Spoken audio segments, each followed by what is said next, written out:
Assalamualaikum warahmatullahi wabarakatuh. Hai teman-teman, mari kita belajar bersama di YouTube channel Isna Salamah Azizah. Pada video kali ini, saya akan membahas mengenai materi pembelajaran Bahasa dan Sastra Indonesia SDNI. Baik, sebelumnya saya akan menyebutkan konten-konten pembelajaran apa saja sih yang akan dibahas pada kesempatan kali ini.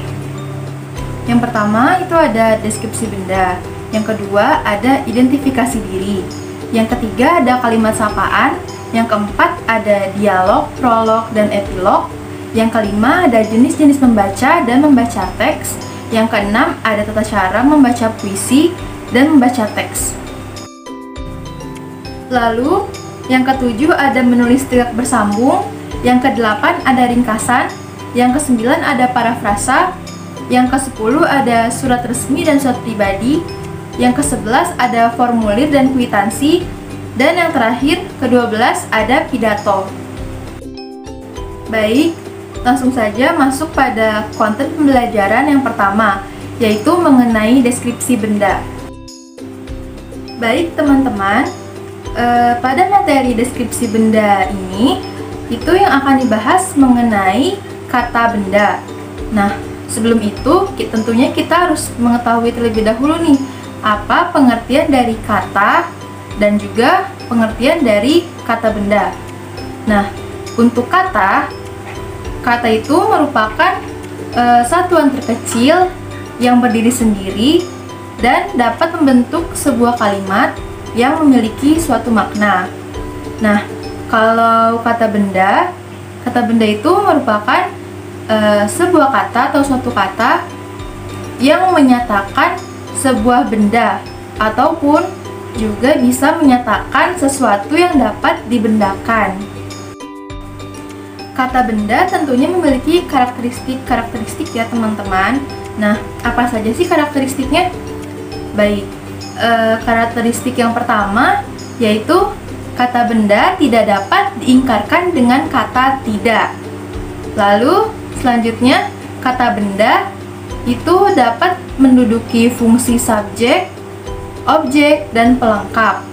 Lalu, kata benda dapat diikuti sifat dengan menggunakan kata yang. Lalu yang terakhir yaitu, kata benda itu mengandung morfem yang terikat. Seperti itu teman-teman. Baik teman-teman, untuk kata benda itu sendiri, itu mempunyai jenis-jenis, terbagi ke dalam dua jenis. Nah, ada kata benda yang termasuk ke dalam kata benda konkret, dan juga ada kata benda yang termasuk ke dalam kata benda abstrak. Untuk kata benda konkret, itu merupakan kata benda yang menyatakan nama dari benda-benda yang dapat ditangkap oleh panca indera kita dan berwujud ataupun nyata. Lalu untuk yang kata benda abstrak, itu merupakan kata benda yang tidak dapat dijelaskan oleh panca indera kita, tidak berwujud tetapi bisa kita rasakan. Seperti itu. Baik teman-teman, untuk lebih memahami kata benda, langsung saja kita masuk kepada contoh dari kata benda. Nah, yang pertama ada contoh dari kata benda konkret. Contohnya itu seperti nama diri, nama jenis, nama zat, nama kumpulan. Misalnya pada kalimat ibu sedang memotong daging di dapur. Nah, kata ibu dan kata daging itu termasuk ke dalam kata benda konkret. Selanjutnya, contoh dari kata benda abstrak. Contohnya itu ada kebaikan, yang kata dasarnya itu merupakan baik, yang ditambah dengan awalan ke dan akhiran an, jadi kebaikan. Lalu juga ada kata perasaan, kata dasarnya itu rasa, yang diberi awalan pe dan akhiran an, menjadi perasaan. Lalu ada kata buatan, yang kata dasarnya itu buat, ditambah dengan akhiran an.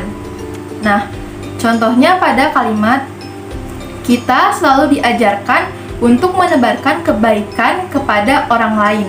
Nah, kata kebaikan itu merupakan kata benda abstrak. Seperti itu. Baik teman-teman, langsung saja untuk materi yang kedua, yaitu mengenai identifikasi diri.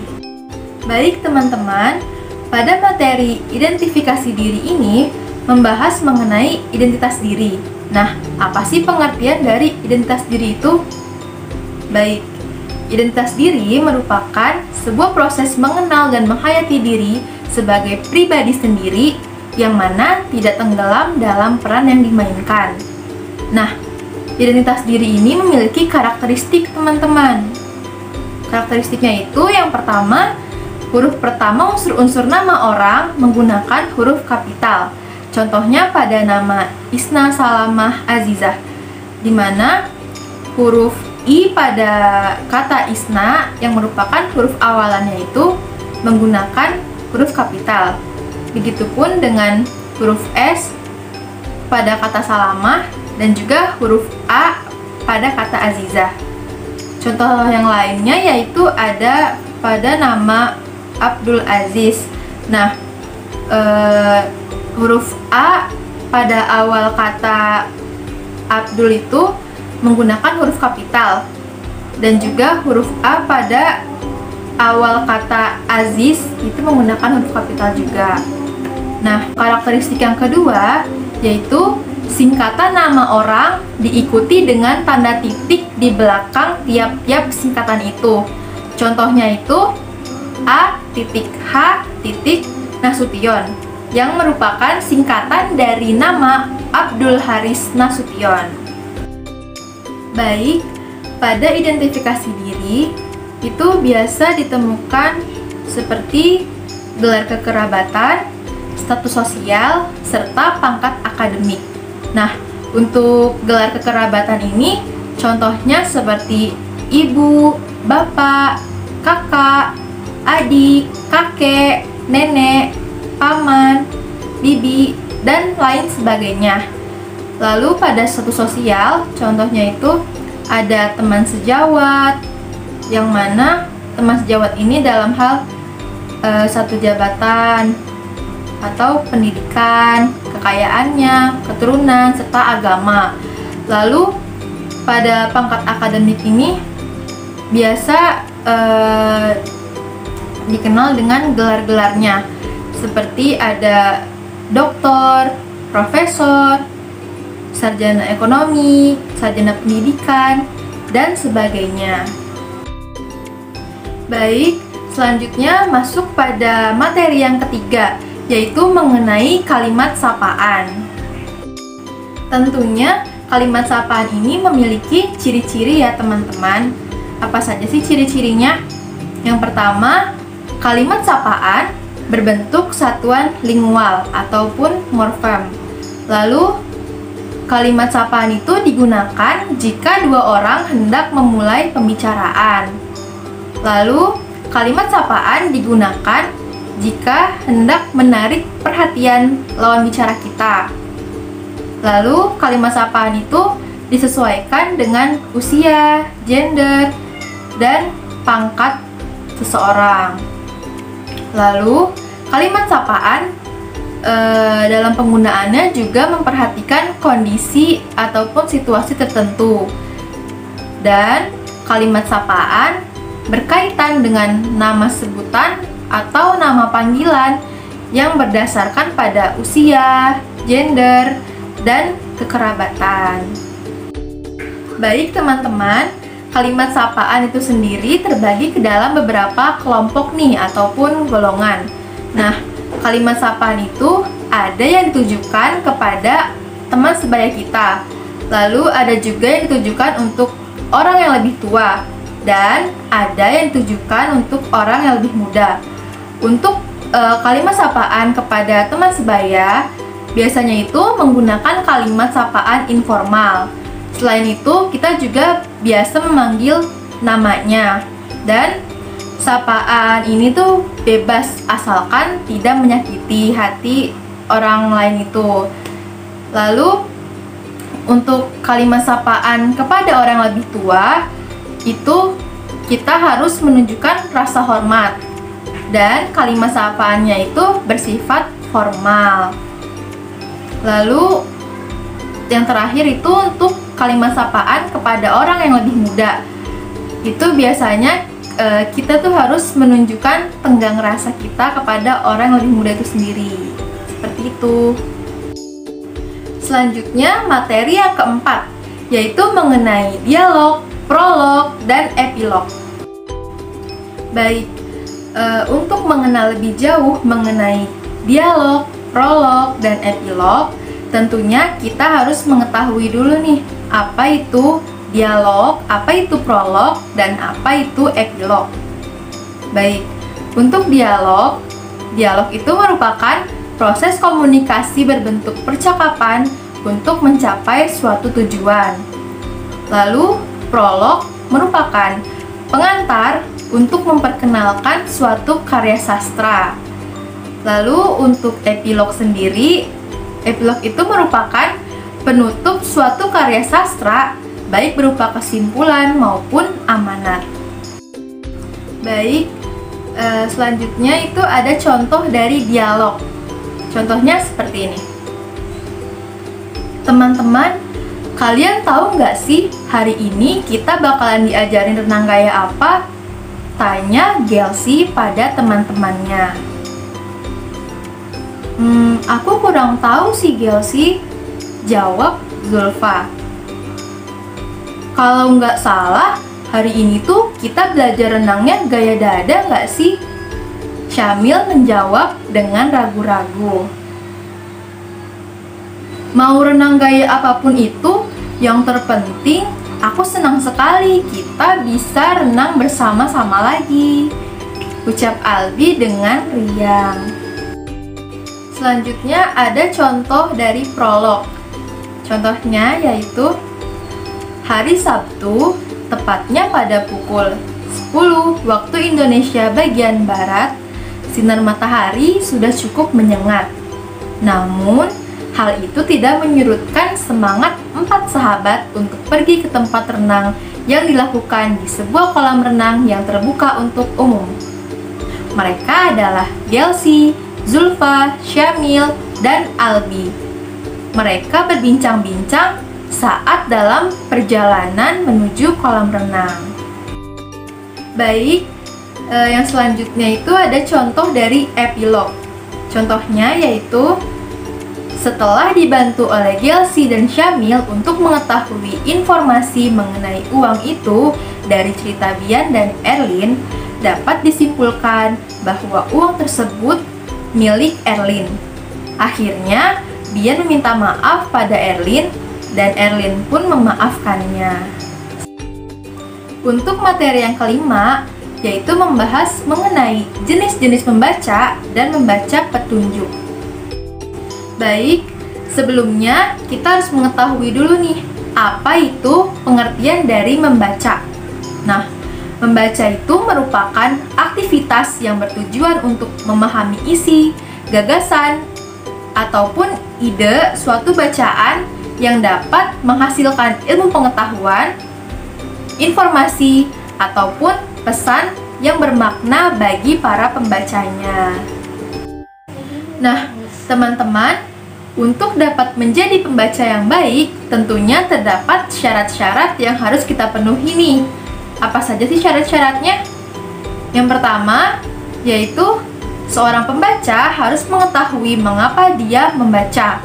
Lalu, seorang pembaca harus memahami apa yang dibaca.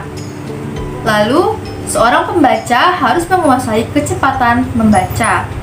Dan seorang pembaca harus mengenal media cetak. Baik, selanjutnya yaitu ada jenis-jenis membaca. Yang pertama, ada jenis membaca berdasarkan kategori terdengar atau tidaknya suara pembaca, yang mana terbagi ke dalam 2 jenis. Yang pertama ada membaca nyaring, lalu ada membaca senyap. Lalu untuk jenis membaca yang kedua yaitu jenis membaca berdasarkan kategori cakupan bacaannya, yang mana terbagi menjadi dua jenis. Yang pertama itu ada membaca ekstensif, lalu ada membaca intensif. Yang ketiga, ada jenis membaca berdasarkan kategori kecepatan membaca, yang mana terbagi ke dalam 3 jenis.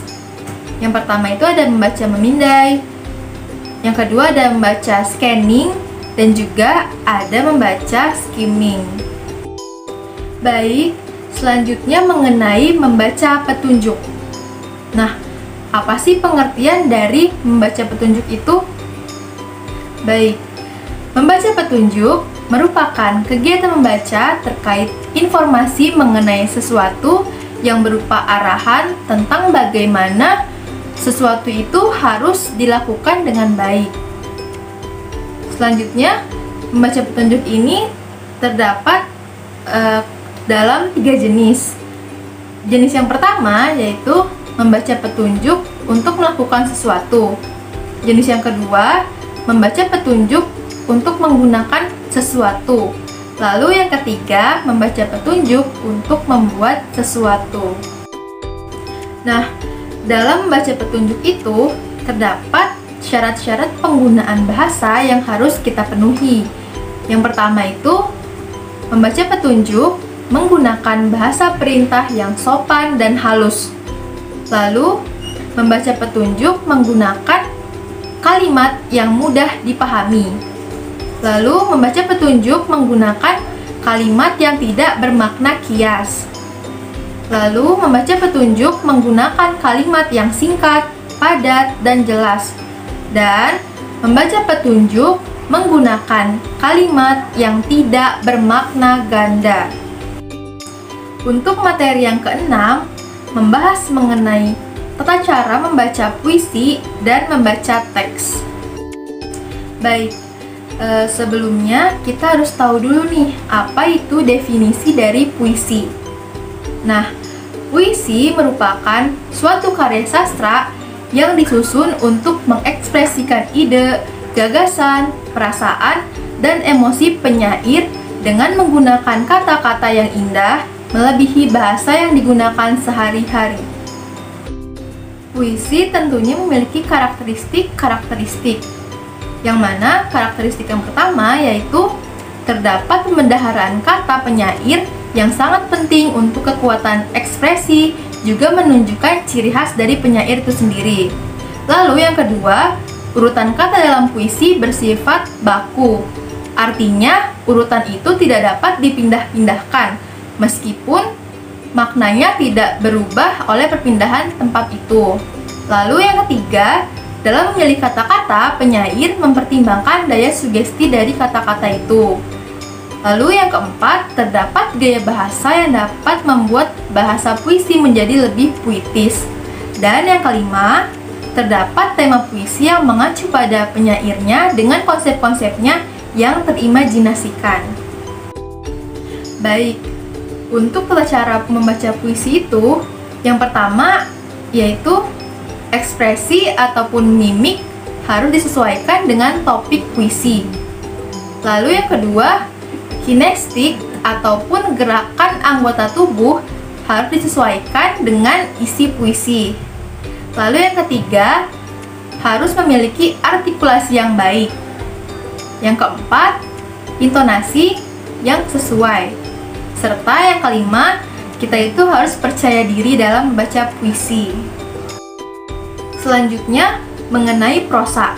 Apa sih definisi dari prosa itu?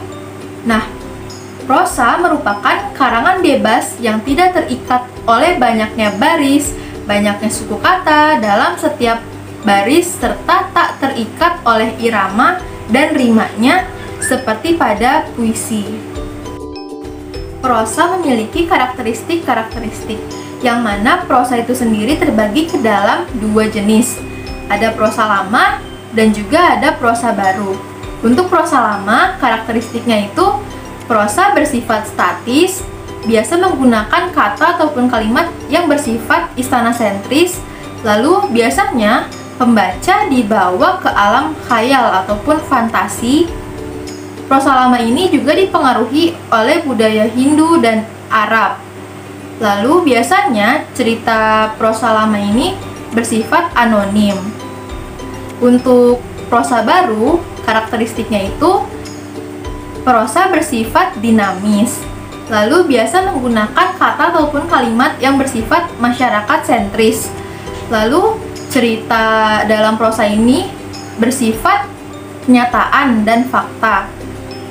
Selanjutnya, prosa ini juga dipengaruhi oleh budaya barat, dan biasanya dalam prosa baru ceritanya itu diketahui pengarangnya. Selanjutnya mengenai tata cara membaca teks. Nah, tata caranya itu yang pertama, dalam membaca teks kita harus menyoroti ide-ide baru dengan mempergunakan penekanan yang jelas.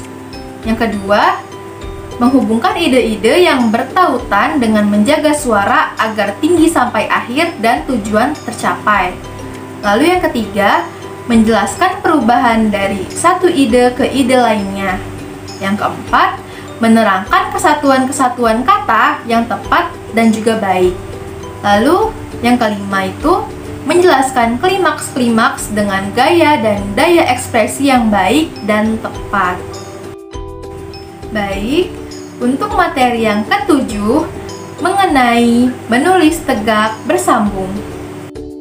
Sebelumnya, kita harus mengetahui terlebih dahulu nih, apa itu definisi dari menulis tegak bersambung.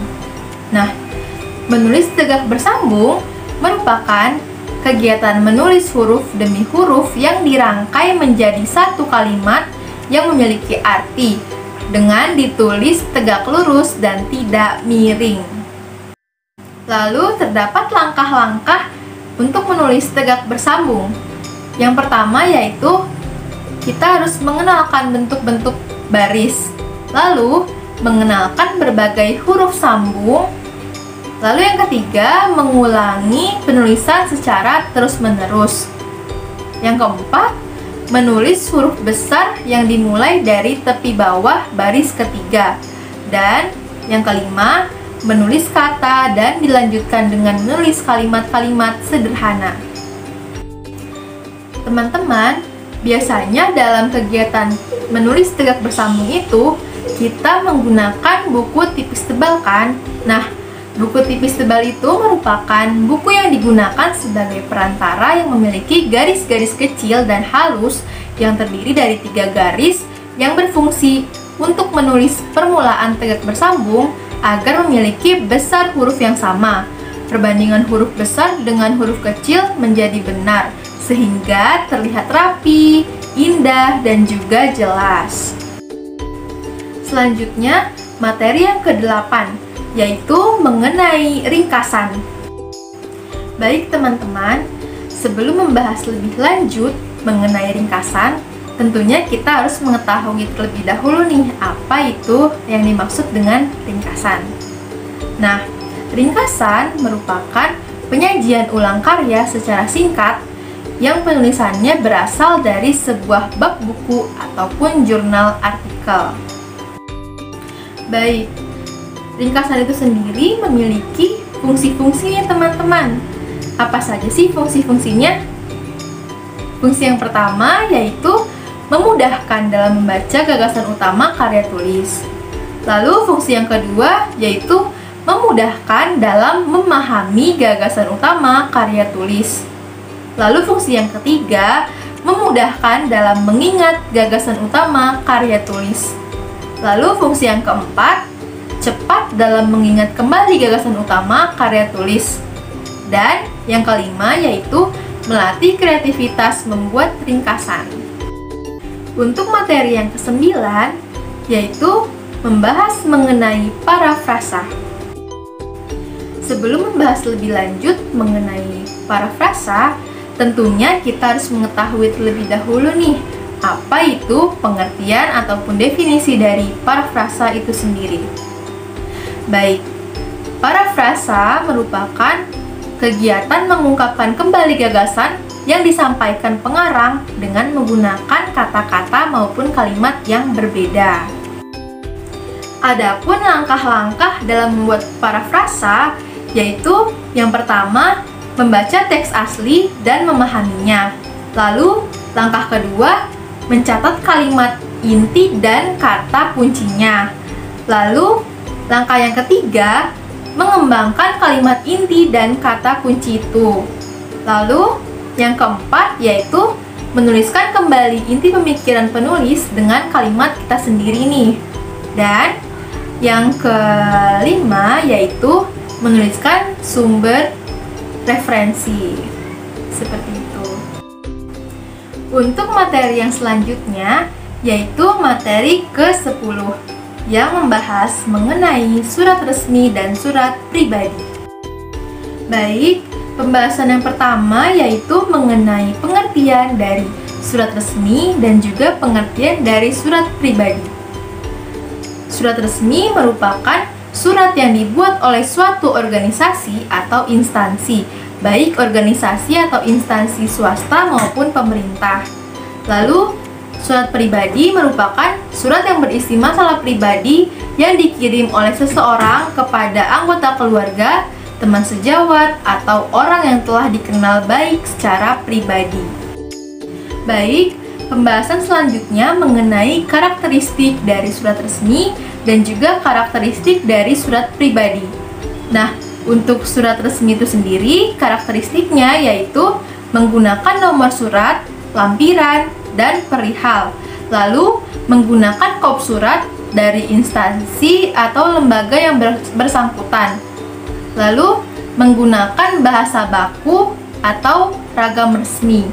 Dan juga penulisan surat mengikuti format surat tertentu. Lalu, untuk selanjutnya yaitu karakteristik dari surat pribadi. Karakteristiknya yaitu tidak ada nomor surat, tidak menggunakan kop surat, menggunakan bahasa bebas sesuai keinginan pribadi penulis, lalu juga format penulisannya itu bebas. Untuk materi yang selanjutnya yaitu materi ke-11, yaitu membahas mengenai formulir dan kwitansi. Baik, pembahasan yang pertama yaitu mengenai pengertian ataupun definisi dari formulir dan juga pengertian ataupun definisi dari kwitansi. Untuk formulir itu merupakan lembaran kertas dengan ukuran tertentu yang di dalamnya terdapat sebuah informasi bersifat tetap, namun sebagian datanya lagi bersifat tidak tetap. Selanjutnya, pengertian ataupun definisi dari kwitansi.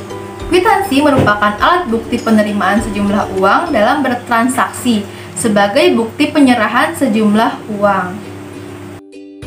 Baik, pembahasan selanjutnya yaitu mengenai fungsi-fungsi dari formulir dan juga fungsi-fungsi dari kwitansi. Formulir berfungsi sebagai alat, baik itu alat pemberian instruksi, alat perencanaan, maupun alat kontrol dan juga alat evaluasi. Selain itu, formulir juga berfungsi sebagai pembakuan kerja dan berfungsi sebagai pemberkasan. Selanjutnya yaitu fungsi dari kwitansi. Kwitansi berfungsi sebagai tanda bukti pembeli. Selain itu juga kwitansi berfungsi sebagai tanda bukti penjual dan berfungsi sebagai alat bukti surat. Baik, untuk selanjutnya yaitu materi ke-12 ataupun materi yang terakhir, yaitu materi mengenai pidato. Baik, untuk mengenal pidato, tentunya kita harus mengenal terlebih dahulu apa itu pengertian ataupun definisi dari pidato. Nah, pidato merupakan kegiatan berbicara di depan banyak orang dalam rangka menyampaikan sesuatu yang berkaitan dengan kegiatan yang sedang dilakukan. Pidato tentu memiliki tujuan-tujuan ya. Tujuan yang pertama yaitu tujuan informatif, di mana pidato itu memberikan informasi. Lalu, tujuan yang kedua yaitu tujuan persuasif, di mana pidato itu mempengaruhi atau membujuk orang lain. Lalu, tujuan yang ketiga yaitu tujuan rekreatif, di mana pidato itu menyenangkan orang lain. Selanjutnya, langkah-langkah menulis pidato. Langkah yang pertama yaitu kita harus menentukan tema pidato. Lalu langkah yang kedua, kita mengumpulkan bahan-bahan untuk membuat pidato. Lalu yang ketiga, kita membuat kerangka pidato. Dan yang keempat, baru kita mengembangkan kerangka pidato itu sendiri. Baik teman-teman, sekian video pembelajaran kali ini. Semoga video ini dapat bermanfaat bagi teman-teman semua. Mohon maaf apabila terdapat kesalahan serta kekurangan-kekurangan dalam video pembelajaran kali ini ya. Terima kasih. Wassalamualaikum warahmatullahi wabarakatuh. Sampai jumpa di video-video pembelajaran selanjutnya.